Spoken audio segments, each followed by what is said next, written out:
प्रसिद्ध उत्तर प्रदेश से चल के आए जगत गुरु शंकराचार्य को मेरी तरफ से उनके चरणों में वंदन है, नमस्कार है, प्रणाम है।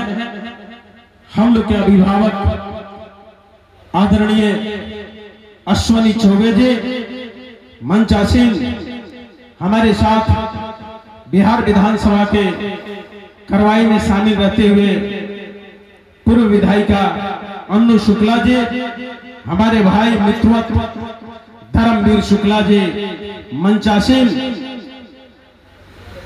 सभी पदाधिकारीगण श्रेष्ठ जनों को मेरी तरफ से प्रणाम है।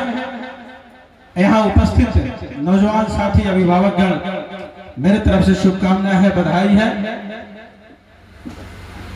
भगवान परशुराम हम लोग का आदर्श है, हम उनके अनुयायी हैं, उनके वंशज हैं। धीरे धीरे ऐसे हम सब लोग जानते हैं कि भारत ऋषि महर्षियों का देश है, देवी देवताओं का देश है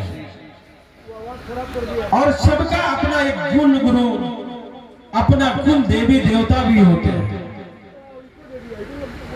उसके बावजूद भी किसी देवी देवता से मुझे परेशानी नहीं है। हम सबको पूजा करते हैं, हम दुर्गा का पूजा करते हैं शक्ति के रूप में, तो कभी हम भगवान राम को ही पूजते हैं आदर्श के रूप में। लेकिन कहीं न कहीं भगवान परशुराम की जो चर्चा एक समाज में दूसरे ढंग से परोसा गया है, इसको इस दिग्भ्रमित जो किया गया है, इसको दूर करने की जरूरत है, उस मिथक को समाप्त करने की जरूरत है। और एक बहुत अच्छा मेरे पूर्व वक्ता ने बताया कि मेरे कार्यक्रम का प्रारूप क्या है। भगवान परशुराम आपको ताकत देंगे कि आप जिस सोच के साथ आगे बढ़े हैं, आप निरंतर उसमें कामयाबी आपको मिले। हम सब लोगों का आशीर्वाद और स्नेह प्राप्त हो आपको। समाज में ये चलता रहेगा, सबको एक कुर्सी होती है और सबको कुर्सी प्राप्त करना होता है। अन्य अन्य पार्टी से सामने चुनाव हो जाती है, कोई किसी का पक्ष हुआ, कोई किसी का पक्ष हुआ। वो विषय बहुत है लेकिन बहुत बड़ा भी नहीं है। हमको देखना है कि हम अपने वर्ग को कैसे मजबूत करें, हमको देखना है कि हमारी आर्थिक स्थिति कैसे सुदृढ़ होगी, हमको देखना है कि भगवान परशुराम की चरित्र को कैसे समाज में बड़े मजबूती से स्थापित कर सके, कैसे उनको इस समाज में आदर्श के रूप में पेश कर सके, इसकी जरूरत है। सबसे ज्यादा कोर्ट कचहरी में कौन दौड़ता है? कौन दौड़ता है गुरुजी? हम ही लोग दौड़ रहे हैं। सबसे ज्यादा सवर्ण वर्ग के लोग और खासकर ब्रह्मर्षि या जय परशुराम वंशज के लोग ही दौड़ते हैं, आपस में टकराते हैं, ईगो बन जाता है, कट्ठा कट्ठा जमीन के लिए, धूर धूरकी के लिए, और हम उसमें मर मिटते हैं। एक दूसरे भाई का जान ले बैठते हैं। बहुत ऐसे बच्चे हैं, पैसे का अभाव उनकी समय से शादी नहीं की जाती है। बहुत ऐसे बच्चे हैं जो पढ़ना चाहते हैं लेकिन उसकी आर्थिक स्थिति ठीक नहीं है, वो ठीक से पढ़ नहीं पाता है। इस कुरीतियों को ठीक करने की जरूरत है, इस कुरीतियों को दूर करने की जरूरत है। जब तक हम एक संस्था के माध्यम से एकत्रित नहीं होंगे तब तक ये संभव ही नहीं है। संघे शक्ति, आपका संघ ही आपकी ताकत है, आपकी पहचान है।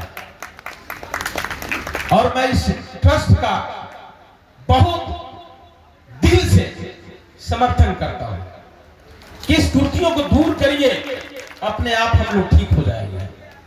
अगर ईगो समाप्त करेंगे, 5 आदमी अगर पहल करता है तो 2 भाई आपस में लड़ेंगे नहीं, एक जान लेने वाला नहीं बनेगा। उसको ठीक करने की जरूरत है।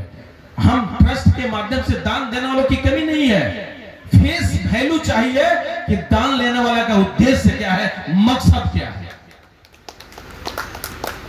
और मकसद में आप लगे तो बहुत ऐसे पदाधिकारी हैं जो रिटायर हुए हैं और महीना के 500 रुपया देने से उसका कुछ घटता नहीं है। बहुत ऐसे पदाधिकारी आपके वर्ग के हैं, बहुत अच्छे किसान हैं, बहुत अच्छे व्यवसायी हैं जो ट्रस्ट के माध्यम से आपको सहयोग करने के लिए तैयार है। बस उधर उद्देश्य आपके साथ अच्छा होनी चाहिए।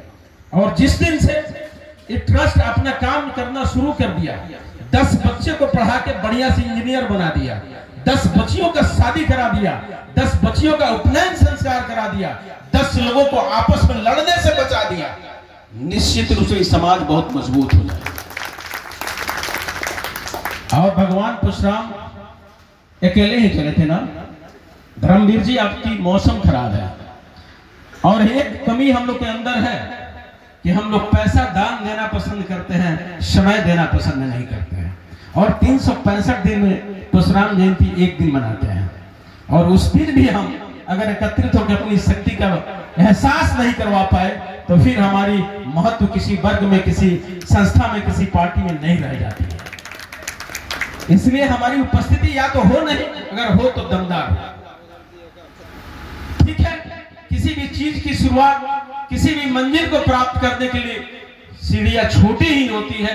छोटी सीढ़ी के माध्यम से अब आसमान की बुलंदियों तक पहुंचते हैं। आपकी शुरुआत बेहतर है, लेकिन आइंदा प्रयास हम जो लोग जरूर करें कि कहीं भी कार्यक्रम हो तो बेहतर ढंग से करें।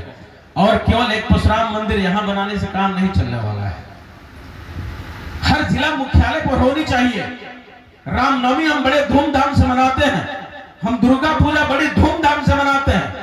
अच्छा, तृतीया हम बड़ी धूमधाम से नहीं मना सकते हैं क्या? मेला का आयोजन नहीं कर सकते हैं क्या? हर घर में एक भगवान परशुराम का चलचित्र या चित्र नहीं लगवा सकते हैं क्या? लगा सकते हैं, इसकी जरूरत है। आने वाला पीढ़ी के पास समय नहीं रहेगा कि आपके धर्मों को, आपके किताबों को पढ़ सके, लेकिन एक चित्र जरूर उसको एहसास कराएगा। भगवान परशुराम का मूर्ति जरूर एहसास कराएगा कि हमारे आदर्श हैं और हम इनके वंशज हैं। हमको भी इनके लिए कुछ करना चाहिए, इस समाज के लिए करना चाहिए। आप जब जिस समय इस पुनीत काम के लिए मेरा प्रयोग करेंगे, तन और धन मन सबसे आपके साथ में खड़ा हो। और वहां हमारे जहानाबाद के भाई ने बोला है, शायद आपको मालूम नहीं होना चाहिए, यूट्यूब सर्च करिए, विवेक ठाकुर भी मुद्दा को रेज किए थे। मैंने भी सदन में रेज किया था और इस बात को भी मैंने बहुत मजबूती से रखा है कि अगर उम्र में भी छूट मिलनी चाहिए, अगर आपको 10% आपने आरक्षण दिया है तो उम्र में भी मुझे छूट मिलनी चाहिए।